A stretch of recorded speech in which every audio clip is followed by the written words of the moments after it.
Guys இன்றைக்கி பார்த்தீங்கன்னா பொடலங்காய் கூட்டு பண்ண போகிறோம். அதுக்காக பார்த்தீங்கன்னா இதில் சிறுபருப்பு தேவையான அளவு ஆட் பண்ணியிருக்கிறோம். அப்புறம் பார்த்தீங்கன்னா இதுக்குள்ள பொடலங்காய் ஆட் பண்ணியிருக்கிறோம். 1.5 பொடலங்காய், வேறு ஒரு முழு பூண்டை ஆட் பண்ணியிருக்கிறோம். தோலை உரித்து போட்டிருக்கிறோம், பார்த்தீங்கன்னா தெரியும். அப்புறம் பார்த்தீங்கன்னா பொடி உள்ளி இவ்வளோமே ஆட் பண்ணியிருக்கிறோம். ஸோ வாங்க ஃப்ரெண்ட்ஸ், இந்த பொடலங்காய் கூட்டு இன்றைக்கி எப்படி பண்ணலாங்கிறத பார்க்கலாம். கைஸ் பார்த்திங்கன்னா வச்சாச்சு. குக்கரில் வச்சு ஒரு 7 விசில் விட்டுருங்க, நல்லா குழஞ்சிரும். அப்புறம் இது கூட நம்ம அடிஷ்னலாக ஆட் பண்ண வேண்டியது என்னலான்ட்டு அடுத்தடுத்து பார்க்கலாம். செஞ்சு பாருங்கள், ரொம்பவே டேஸ்ட்டாக இருக்கும்.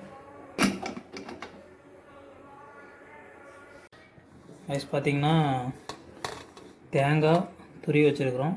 3 பச்சை மிளகாய் ஆட் பண்ணுறோம்.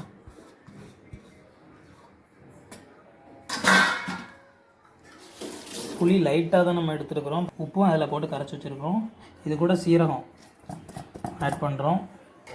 இந்த 3ம் போட்டு நல்லா அரைச்சி இப்போ நம்ம இதில் 5 விசில் வச்சு எடுத்து வச்சுருக்கோம்ல, இது கூட ஆட் பண்ணி நல்லா கடைய போகிறோம். கடைஞ்சதுக்கப்புறம் கொஞ்சம் நேரம் குக் பண்ணி கடையணும். அப்போ தான் அது கொஞ்சம் பாயில் ஆகும். நம்ம தேங்காய் சீரகம்லாம் போடுறதுனால கொஞ்சம் நேரம் குக் பண்ணி இது கூட அரைக்கணும். ஸோ வாங்க எப்படி பண்ணலாம் பார்க்கலாம். பொடலங்காயும் இல்லை, வெங்காயமும் இல்லை, எல்லாமே சேர்ந்து நல்ல குக் ஆகிடுச்சு. மஞ்சத்தூள் ஆட் பண்ணுறோம். பார்த்திங்கன்னா நம்ம அரைச்சி வச்சதை மொத்தமாக ஆட் பண்ணுறோம்.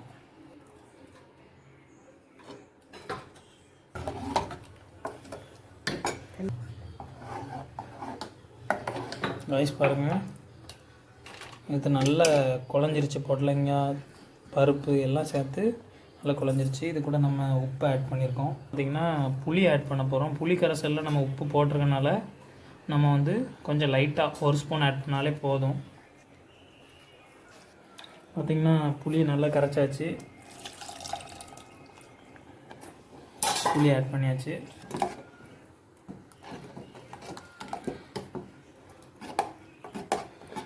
இது நல்லா கடையணும்னு அவசியம் இல்லை, ஏன்னா நமக்கு 6 விசில் வச்சாலே நல்லா குழஞ்சிரும். ஸோ கடையணுங்கிற அவசியம் இல்லை.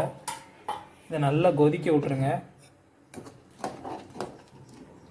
நம்ம தேங்காய் சீரகம் பச்சை மிளகாய் போட்டிருக்கனால இது கொஞ்சம் பார்க்குறதுக்கு நம்ம பாயசம் மாதிரி இருக்கும். கொஞ்சம் கெட்டியாகிறதுக்கு கொஞ்சம் நேரம் ஆகும், குக் ஆகணும். ஸோ வெயிட் பண்ணுங்கள். ஏன்னா தண்ணி மாதிரி இருக்குது, இது கெட்டி ஆகிற வரைக்கும் கொஞ்சம் நேரம் வேக விட்டுருங்க. ஓகேவா?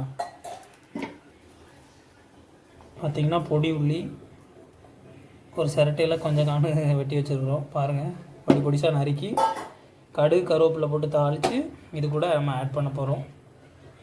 ரைஸ் பார்த்திங்கன்னா நல்லா குக் ஆகிட்டு இருக்குது. ரைஸ் பார்த்திங்கன்னா நல்லாவே கட்டி ஆகிட்டு இப்போ நம்ம இதை இறக்கி வைக்க போகிறோம். நல்லா கெட்டி ஆகிடுச்சு. இன்றைக்குமே தேங்காய் எண்ணெய் விட்டு தாளித்து போடுங்க, ரொம்பவே டேஸ்ட்டாக இருக்கும். கடுகு பொடி உள்ளி ஆட் பண்ணியாச்சு, கருவேப்பிலை ஆட் பண்ணியாச்சு. பார்த்திங்கன்னா நல்லாவே வதங்கிருச்சு. இப்போ நம்ம இது கூட ஆட் பண்ண போகிறோம்.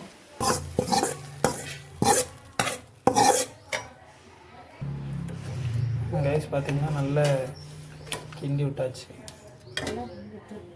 எண்ணெய் எல்லா பக்கமும் ஆட் ஆகணும். அதனால் பார்த்திங்கன்னா எல்லா பக்கமும் நல்லா கிண்டிடுங்க, நல்லா டேஸ்ட்டாக இருக்கும். மோர் ரசம் எது கூடனாலும் சாப்பிட்டுக்கலாம், ரொம்பவே டேஸ்ட்டாக இருக்கும். ட்ரை பண்ணி பாருங்கள். நெக்ஸ்ட் வீடியோவில் பார்க்கலாம். பாய்.